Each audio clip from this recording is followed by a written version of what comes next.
Welcome to Don's Manufacturing. Well, today I will be working on the Mustang. It has picked up a little stumble. It's a really fast one, and it's only every now and then. It just kind of has a little hesitation when I'm stepping into it a little bit. And it could be anything. It could be emulsion air bleeds. It could be idle feed restriction. It could be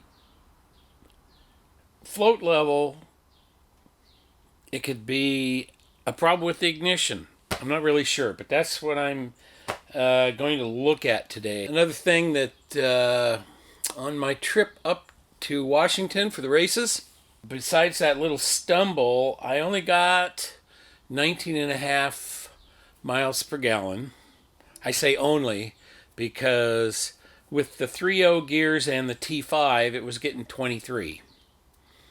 And I sort of analyzed it like this. I'm spinning 300 more RPM or so.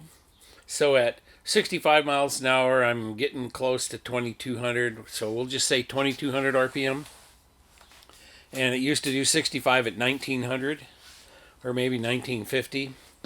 So the difference there, just in the throttle position and whatnot, at 1900, I'm on the bottom side of the cam, but I'm into the throttle enough so I have less throttling losses, and I'm on the main jet. Now with the 350 gears, I'm spinning 2200. So even though the motor's spinning faster, I'm actually not into the throttle as much because I'm well into the camshaft. And so now I'm running on the off-idle slots as much as the main jets. So I'm wondering if there's a little problem there between off-idle and main jet. I had reduced the size of the air restriction, the air bleeds for the idle side. I did that to richen up both the idle circuit and the off-idle so that with the cam that's in the car, it doesn't have a tip-in stumble. But I may have taken the mixture a little too far, and now that I'm spinning more RPM and I have less throttle in, it's actually running too rich. That could be it. At 1900, there's less mechanical advance added to the vacuum.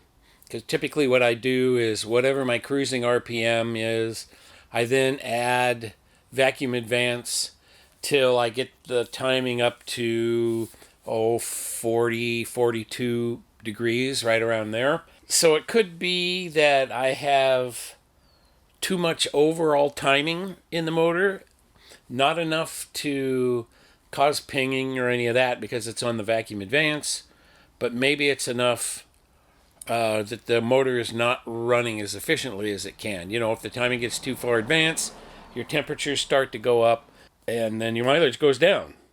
It could be any of those things. Because I've changed the gearing in the car, that means I now have to change the tuning for the motor. I'm trying to get the mileage, even with the 350s, I'd like to get a little better, over 20 at least.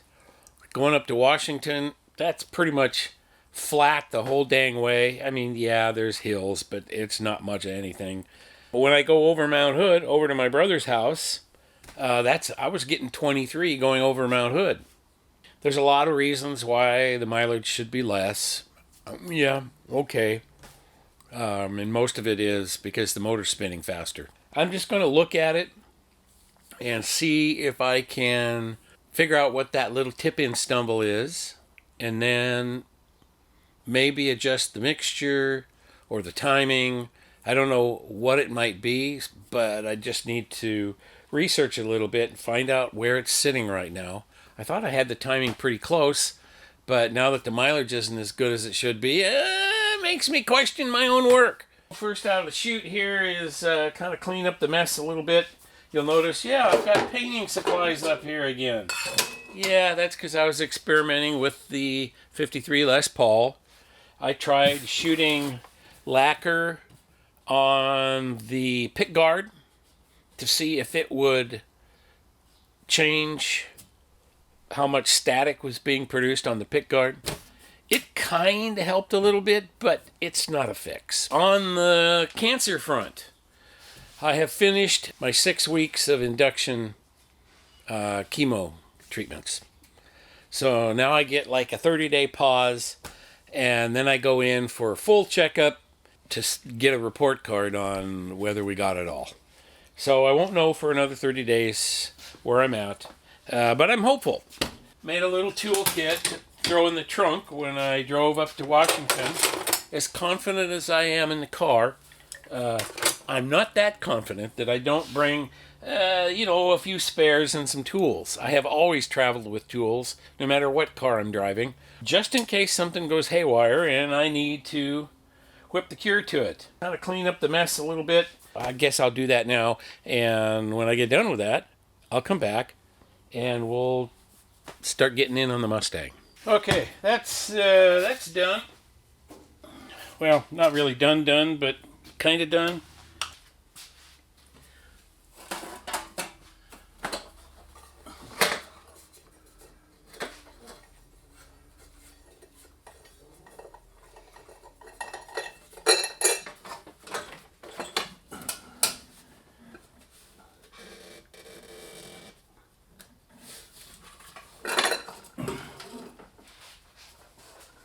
Do a few checks first here. I don't know where my flashlight is.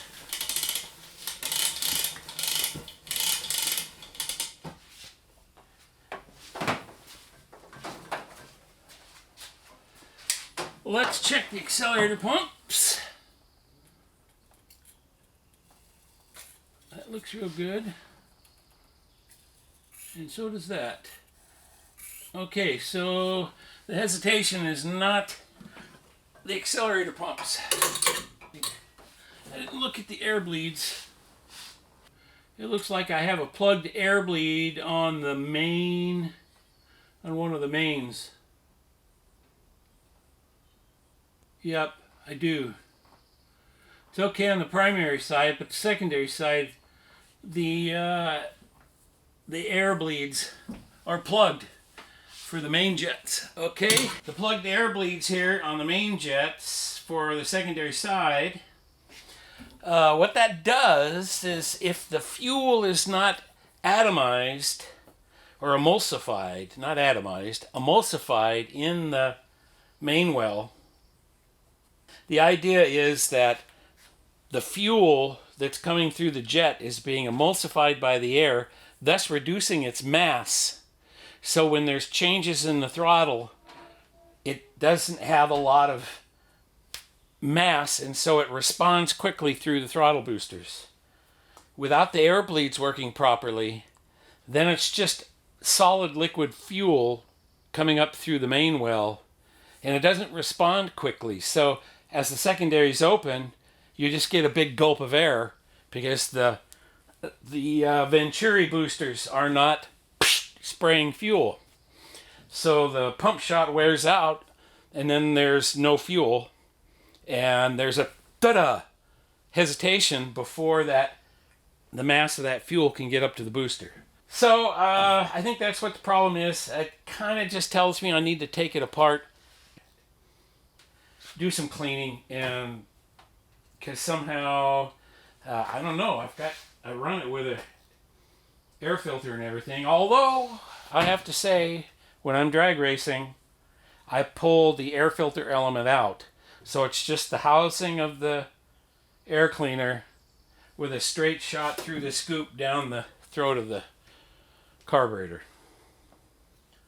And I suppose if I wanted to make it even more racy, I could put a velocity stack on the top of this carburetor that seals to the underside of this hood when I'm racing, and just take the air cleaner off. I may try that sometime. Just that air cleaner alone with a functioning hood scoop was worth 0.2 of a second in a quarter mile. Just getting the cold air. I guess that's it. I'm just going to go ahead and pull the carburetor. This thing right here, you know, for decades, the only thing I had holding this rod into this arm was just a little piece of vacuum hose. And it stayed on there that whole time. I never had a bit of trouble with it. But I decided when I was setting up to go on this tour, Route 66, that I would make something solid, more solid and secure for holding this rod into the throttle so it didn't do that while I was driving.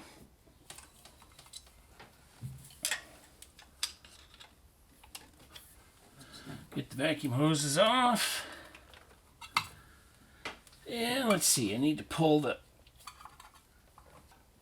PCV valve off. This wrench doesn't want to go on.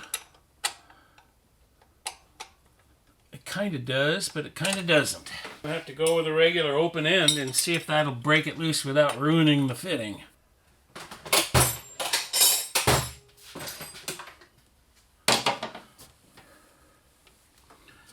Just undo the bolts here.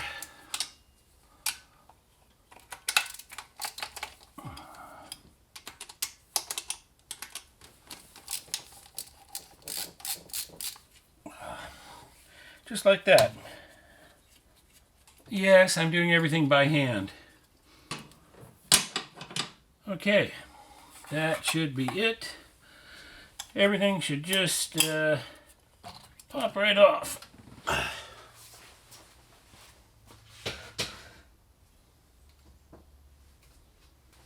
Okay, so one of the things I wanted to make sure of is that I'm not getting fuel where I'm not supposed to. So what I want to do is just flip this upside down.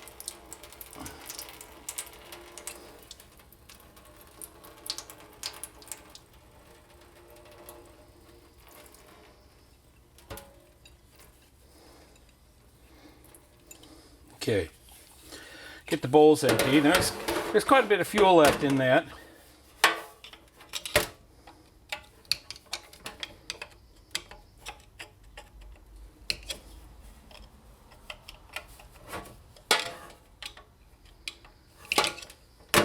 Now a shallower pan would be better.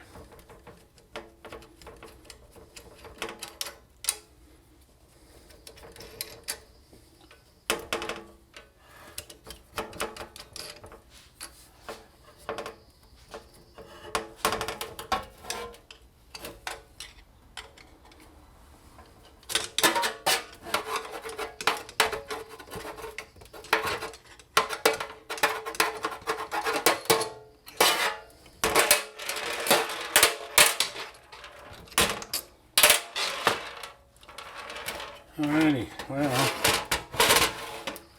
so let's knock that off.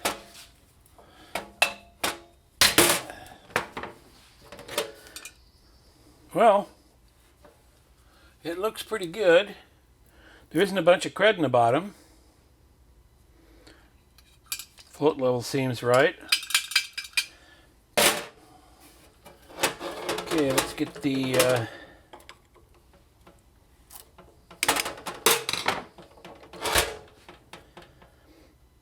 and hallelujah, this is one of the things I wanted to check. See, I drained the fuel out of it first, but if you look inside here, you'll notice that inside this cavity right here, there's no fuel. That means that neither the gaskets nor the power valve are leaking into that cavity.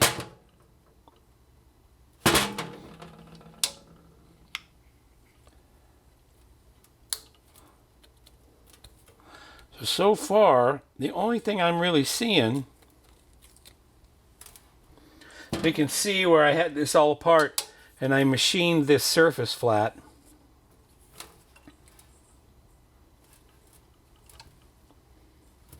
That was actually something I wanted to check, was to put that back on there. And let's see how much warpage.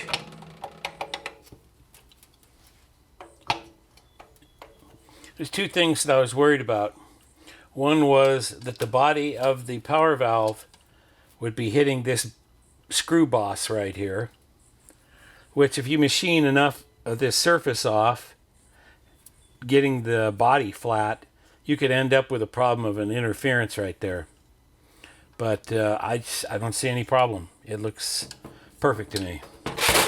So far, the only thing I'm seeing that's going to give me a problem with that tip-in stumble, that slight hesitation, must be these air bleeds here. You can see this one over here is completely plugged.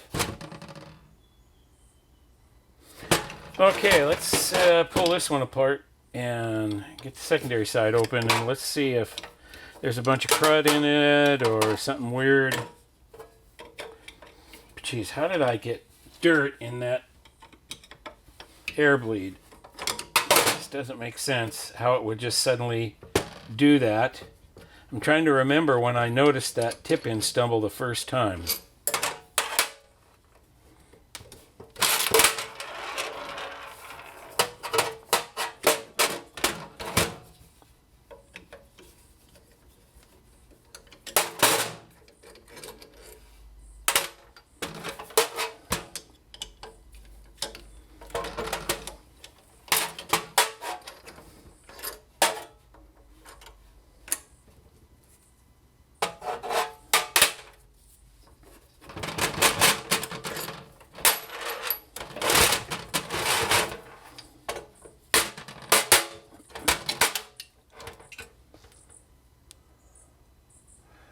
Well, there's no crud inside the bowl.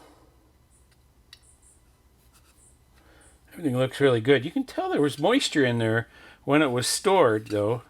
See, there's just a little trace of what used to be corrosion in there.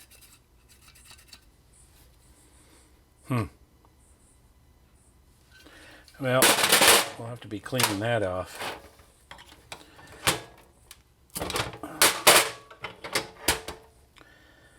And no fuel in here again, so we're not leaking anything in through the where the secondary power valve would be, but it's not. And I don't see any crud. See, this is where these high-speed bleeds right here. This is where it feeds air down into here, and then it has holes down in here that goes into the main well right here. And that's what emulsifies that main well. So I'll be checking all these passages for being open. Make sure I don't have any crud in these holes too. Just, you know, general cleanliness.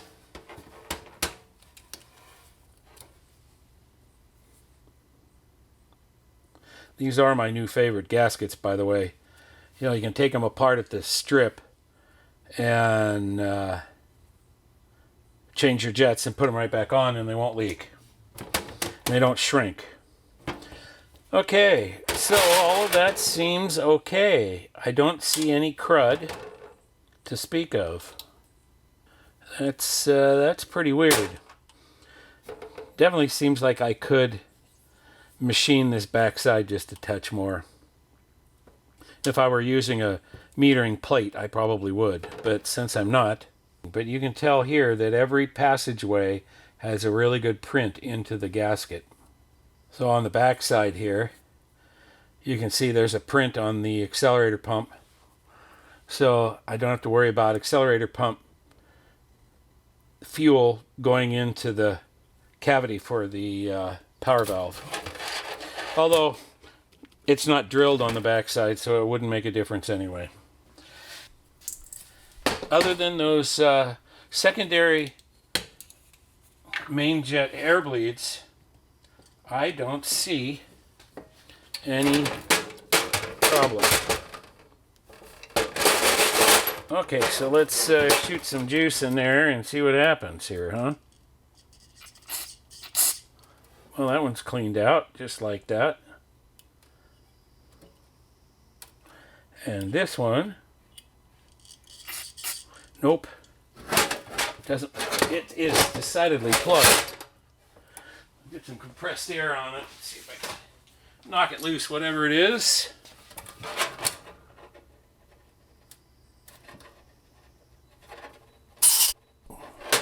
Alrighty then, it's out of there now.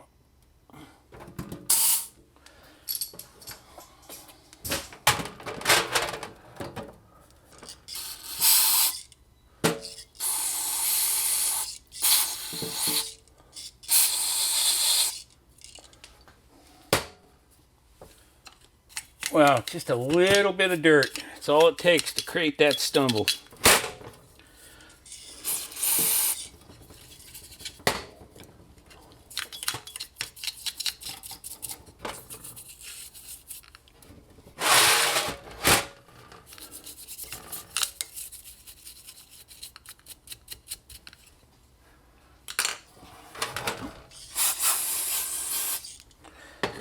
Okay, we'll blow these out too, just to make sure.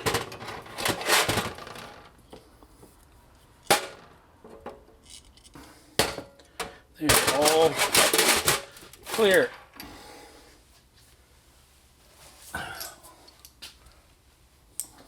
So if you're wondering when the last time I rebuilt this carburetor and how much do you have to do this? Oh, fuel injection is so much better. Let's see. I took this carburetor apart and redid it in 2020.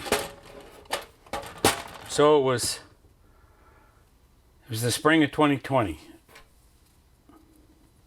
It was part of my having fun during COVID projects. What I got to do now is just clean these up, make sure that all the passages and the air bleeds work. I'm going to replace these gaskets.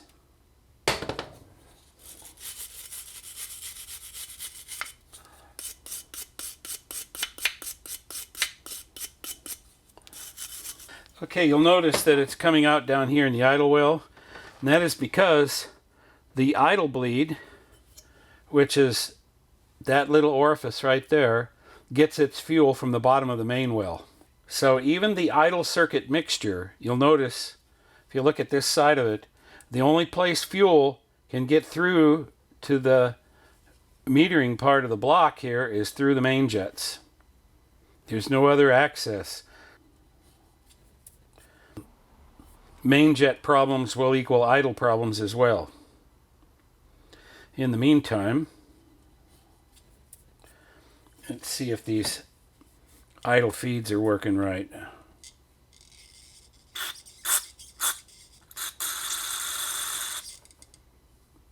So you'll notice where that comes out. See? It's coming out right here. So that fuel bleed, that idle well bleed, goes in there, has to be pulled all the way up and over the top,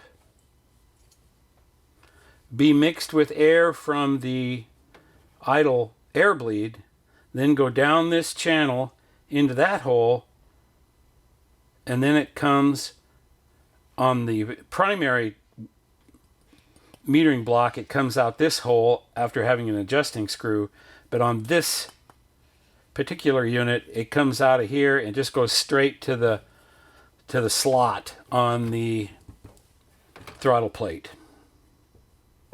All of this seems to be working. It all seems really good.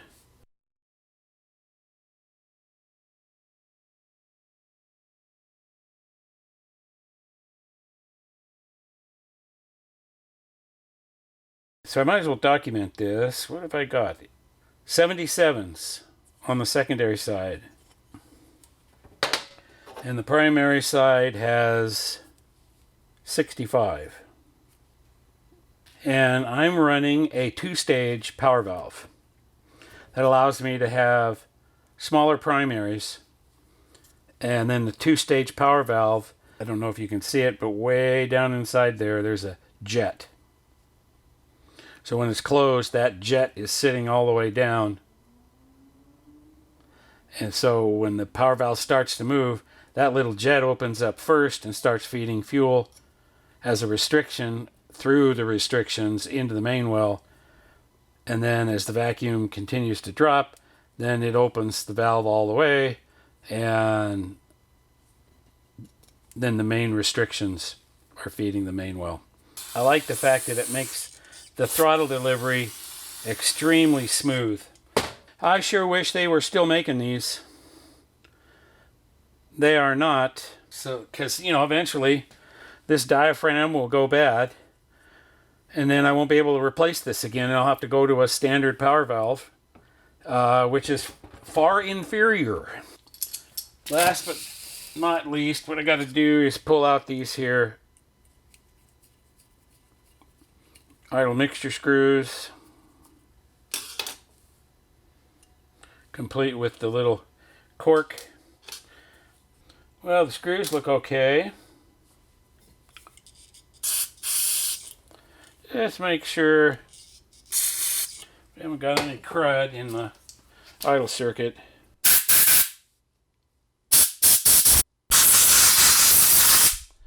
And I don't. It looks really good. I still think I'm going to have to do something about the off-idle mixture. The reason I say that, these idle screws were only out a half a turn. And I did that on purpose back in the day. The whole point was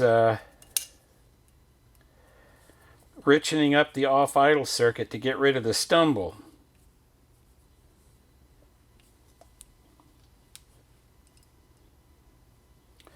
Every time you put a cam in a car and you lose engine vacuum, then your off-idle circuit is going to run lean, because on tip-in there won't hardly be any engine vacuum, and so then it stumbles really bad. The problem there is, as in my case, when I richen up the off-idle, that gets rid of the stumble, makes it drive really nice. But in the case I have now, the stumble, compared to the engine vacuum I have when I'm cruising down the road, it's a lot. It ends up being too rich for cruising on the off-idle slot, which is what's happening now. I'm partly on the off-idle slot, partly on the main jets, and that crossover is too rich. By design. I mean, I did that on purpose. Didn't have to worry about it when I was running a taller gear and I was set up in cruising mode. But now I'm in semi-drag mode, that is not the case. So all I did was made new idle bleeds that were slightly smaller than the original ones to richen up that off-idle slot and the idle circuit. And I can tell it's too rich because my idle screws only have to be out half a turn instead of one turn in order to get proper idle mixture. So, boy, I don't know. Should I? I'm kind of a mind to leave it alone. Now these idle bleeds, I can pull those out and change them, put them back in with the carb on the car, so it's, you know, I can go ahead and reassemble it. Get rid of the problems first before I start changing calibration. And then I'm going to double check the ignition timing and the curve and all of that and make sure that I don't have excessive timing. That's it for that. I'm going to go grab some gaskets and put this thing back together. I may, you know, I could clean it up a little bit on the outside, I suppose. Make it look a little purdier. It's got 5 years of driving. And not only that, but it's got 5 years of remodeling or restoring the car on it too. Here's another thing I want to show you. This is spares that I carry with me when I'm tooling around. These are float bowl gaskets. Spare gaskets, spare solid plastic washers for the screws. So I can change jets, or if I have a problem, I can tear the carburetor apart and clean it and put new gaskets on at a moment's notice without having to buy a kit. You know, I'm not having problems with the needle and seat. I'm not having problems with the base gasket or any of that kind of stuff. So it's just the bowl gaskets. Quick Fuel Technology 8-2000. See, they add extra material on these. It makes them easier to stamp, and they don't break as easy or shrink and curl in, so they last longer.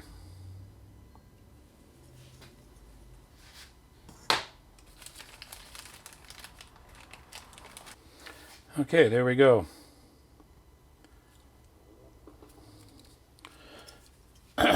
So it's ready to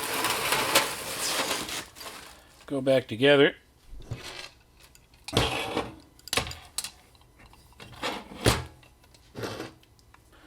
Yeah, I think I'm going to go ahead and just wash the outside of these bowls off a little bit. Just kind of clean them up so they don't look quite so nasty. One thing I haven't checked, which I should, is what kind of shape these filters are that are inside of here. Yes, I know they restrict fuel flow a little bit, but for the most part what they do is keep crap out of the carburetor. Oops, my gasket fell off. Smart, Don.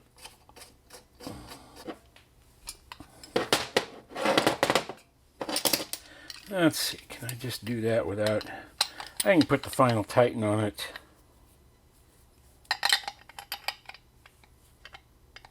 It's on the... It's ready to go back on. So the only thing you got to make sure to do when you do this is get that accelerator pump lever on the right way, so it will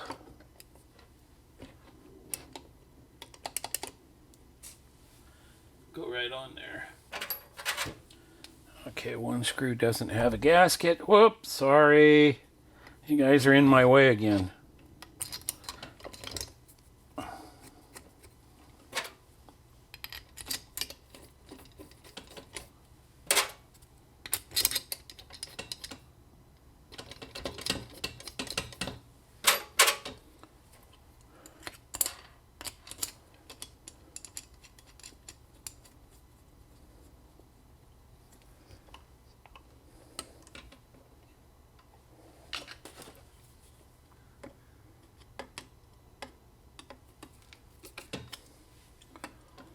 Snug everything down.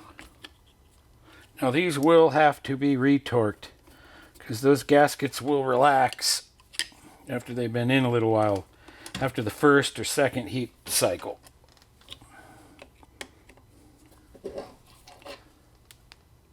Boy, you guys just in my way. I end up bumping my head.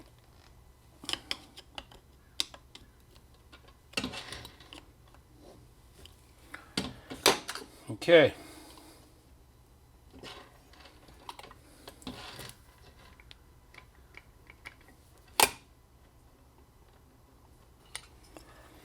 Okay. Let's get that filter out of there.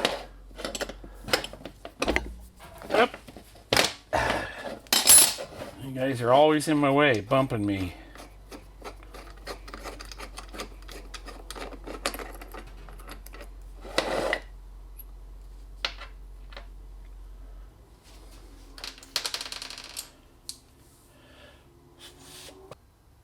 Oh, this one's slightly restricted. Okay, so yeah, I do have to replace I'm going to get 2 new fuel filters and just put them in. But I can do that after the carburetor is back on the car. I will go ahead and put these together.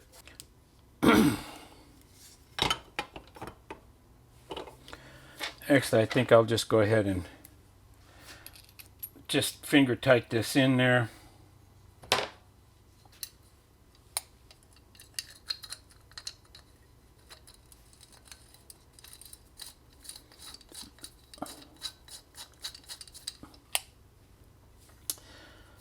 Okay.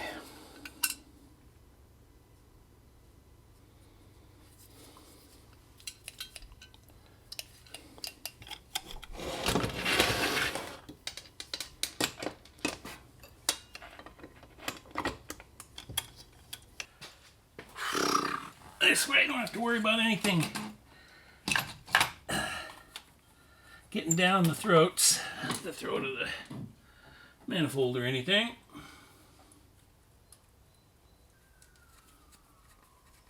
So you may be asking, why do I have this tin shield on here? And its only purpose is to keep the heat off of the accelerator pump. If too much engine heat, the heat from the engine can boil the fuel out of the accelerator pump. So when I put that tin shield on there, I no longer had a hot soak start problem. Yep, and I have two springs. One is just, the strong spring is on the pedal assembly. And then there's a little weaker one here on the throttle. But it gives me a good pedal feel, but I'm not putting a lot of tension on the bushings in the carburetor, so I won't wear them off. If you have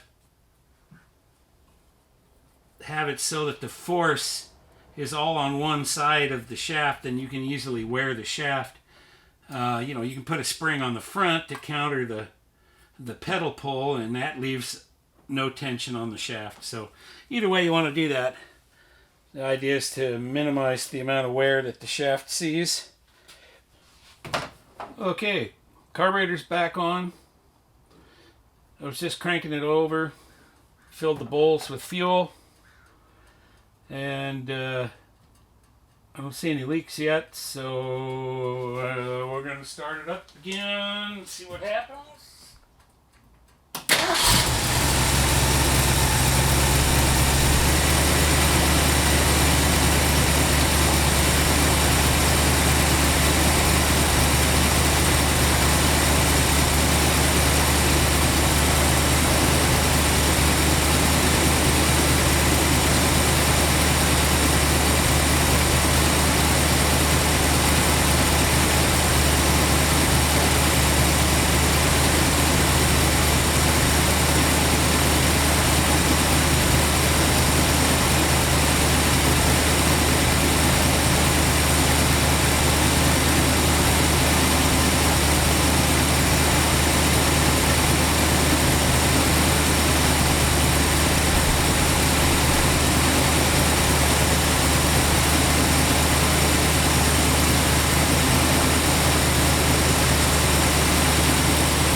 Warmed up.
Okay.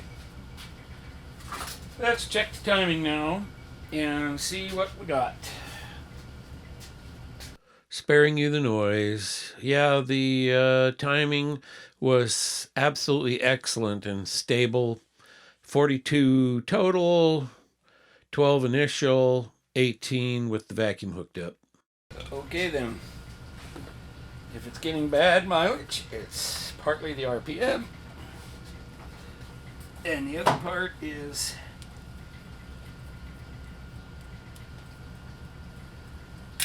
mixture.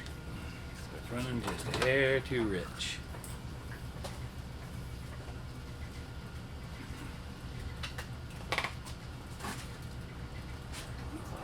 Well, the timing's right on the money.